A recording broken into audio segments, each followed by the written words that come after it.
Hey everyone, I'm Abby Sharp. Welcome to Abby's Kitchen.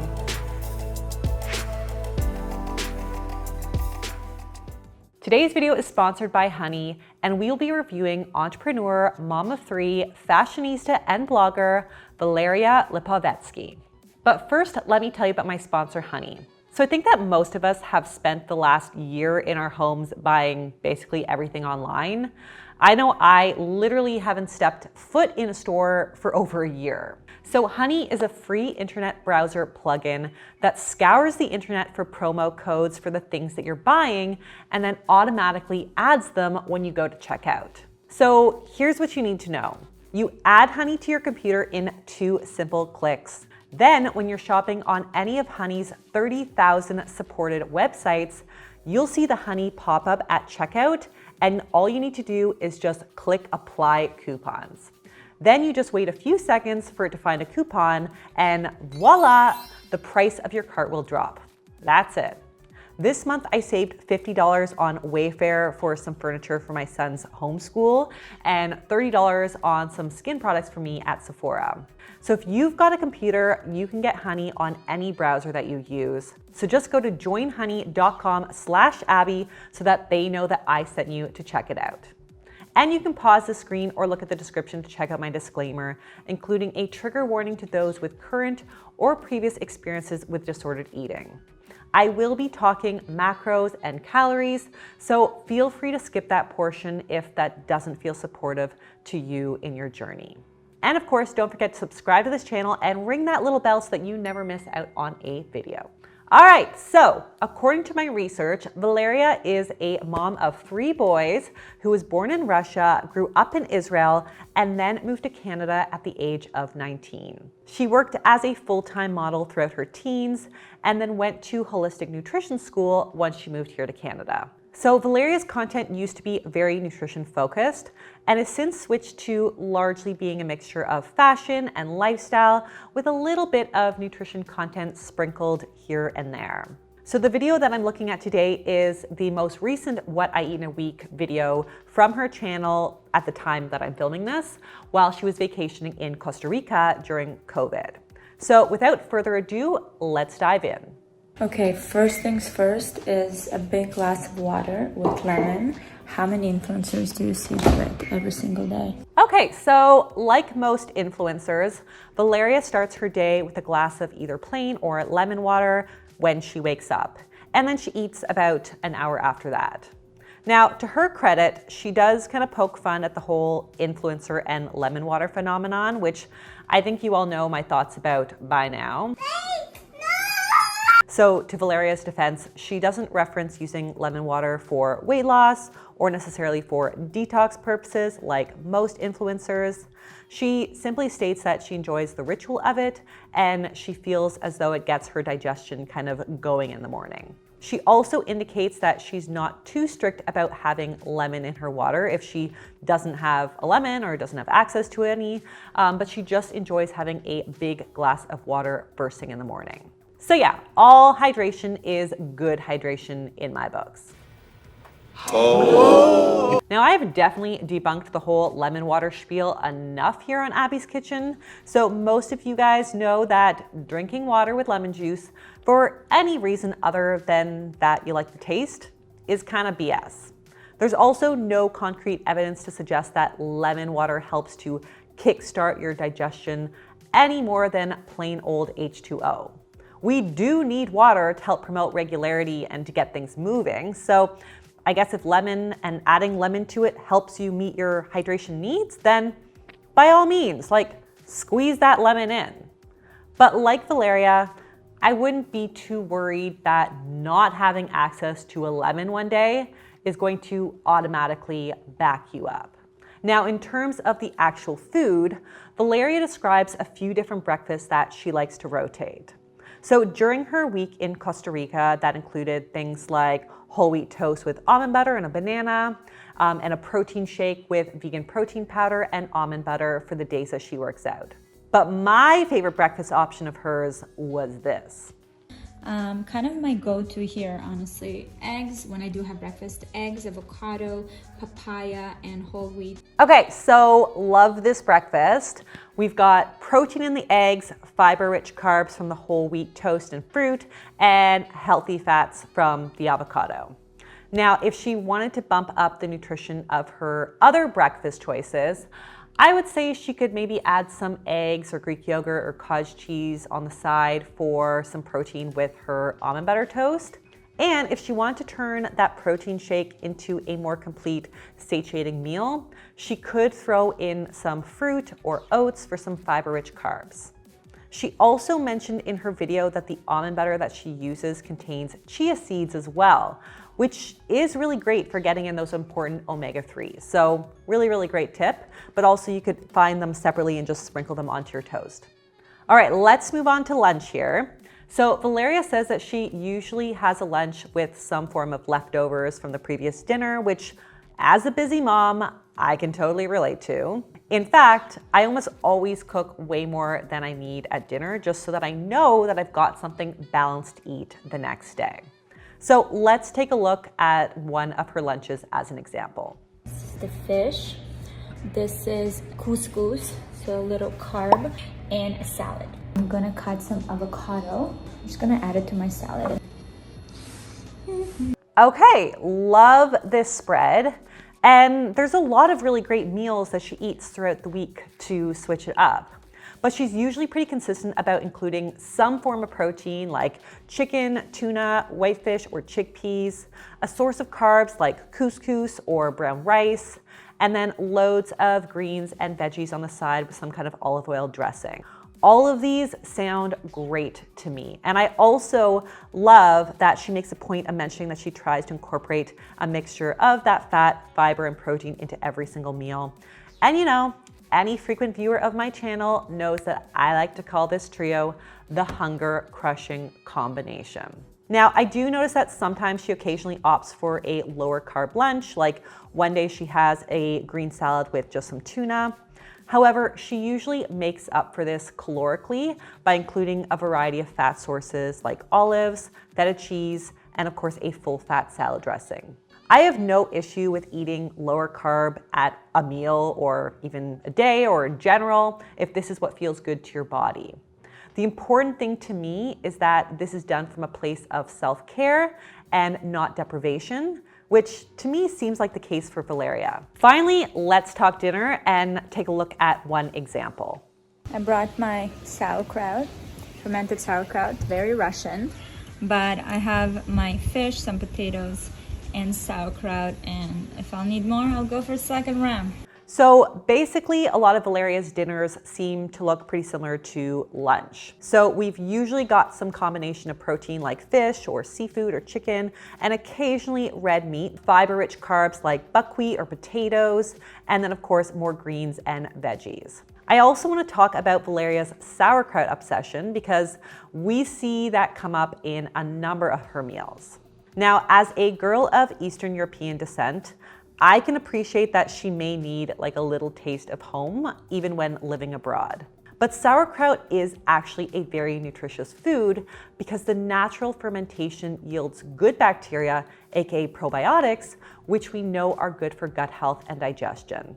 But when choosing a sauerkraut at the store, I do recommend looking for a brand that is unpasteurized and in the refrigerated section rather than the shelf-stable varieties, since the bacteria in sauerkraut is alive and it'll just die off when it's pasteurized or stored at room temperature.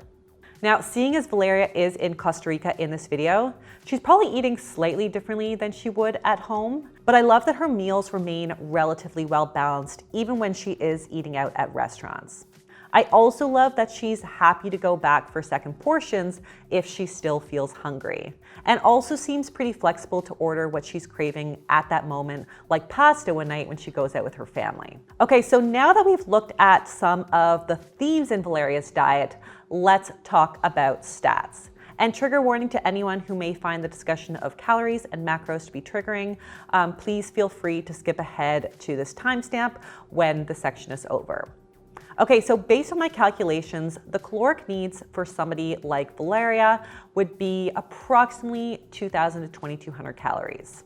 This is just a really rough estimation and obviously a bit of a range because I don't know exactly how often she's exercising or at what intensity.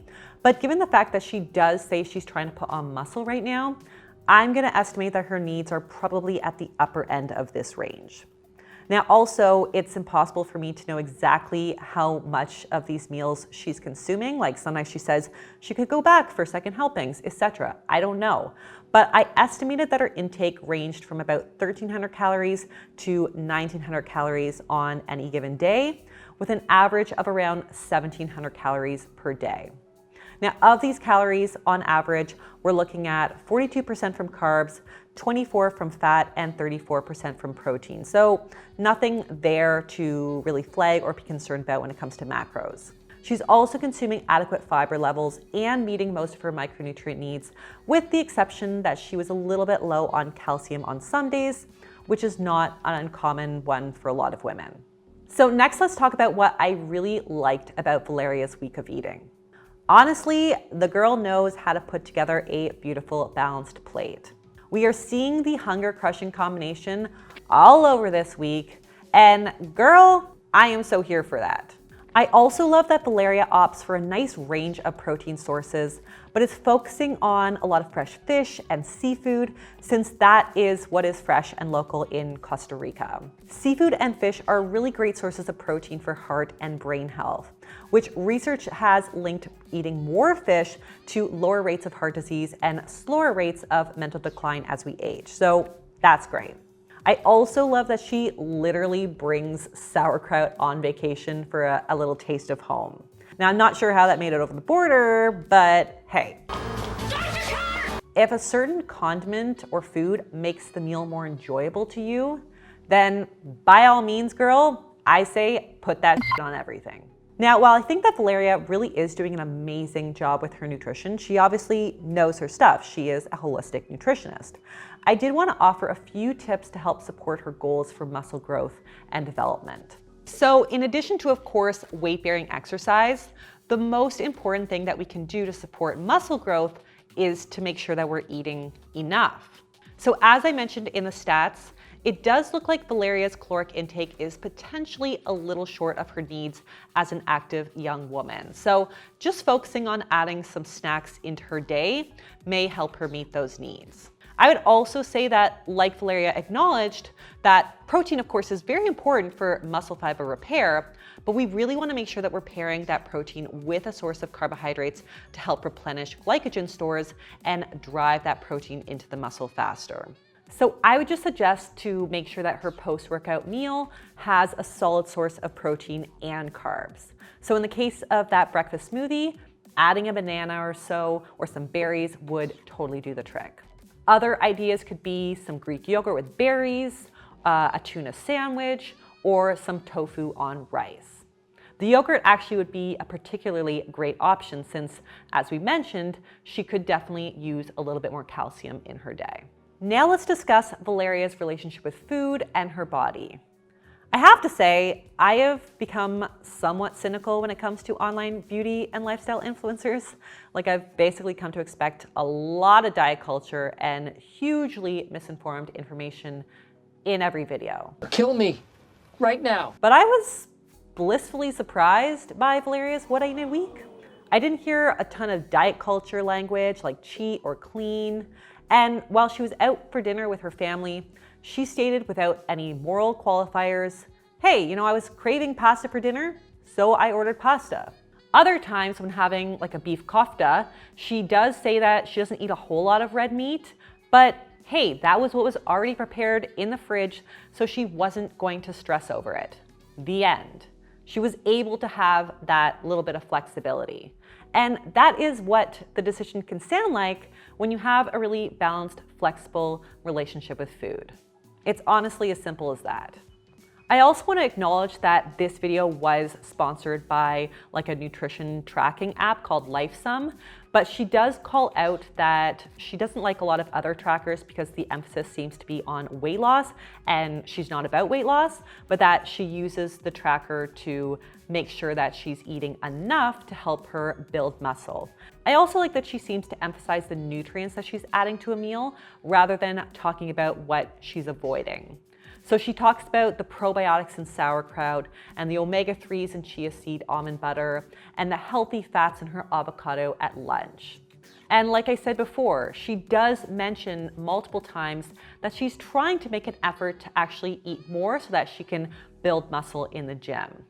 And what it looks like to me as a fellow busy mom of boys trying to run a business, her priority is probably to fuel her body and to fuel her life and not to overthink food choices or be afraid of it. I also came across a video of Valeria's from 2019, soon after she gave birth to her third boy in late 2018. So in this video titled Body Transformation After Baby Number 3, she discusses the immense amount of pressure that she used to put on herself after her previous pregnancies to get back to her pre-baby body. But Valeria talks about how after her third son, she really tried to focus less on the weight loss and focus more on how she was feeling postpartum and also on breastfeeding. And as a model, I am sure that is no easy feat. So I have to applaud Valeria for making the effort to shift her focus towards self-care, whatever that self-care may look like to her. I also watched a recent vlog that she posted in which she discusses her thoughts on her place in promoting body positivity as a thin influencer. So in the video, she references a TikTok that she posted of herself in a bathing suit where she showed off her body in a posed state to juxtapose against an unposed state with the message that things need to move, jiggle, bump, dip, and roll. Let's take a look. Bodies that look like this also look like this. And it is normal, safe, and preferable that your body makes bulges and rolls as it moves around to allow you the best range of motion that you can have.